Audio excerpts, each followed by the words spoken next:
This stromboli may have a fancy name, but really all it is that breadstick recipe. So the French bread recipe that I use to make the breadsticks, I made that recipe by putting the water, the yeast in, and then I added the rest of the ingredients and I let that knead for 10 minutes.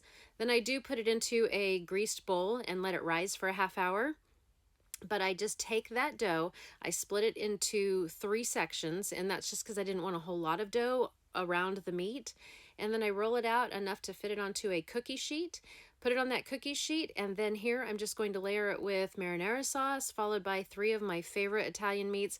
I kind of like pepperoni and ham, things like that, but just, and then in between those, I just layer in a little bit of mozzarella cheese, and then I take all of that yummy goodness that's in there, and I use the parchment paper to just kind of roll it up, and then just make sure once it's rolled up that you tuck the seam side down so that it's underneath, so that everything that's inside will stay inside that roll.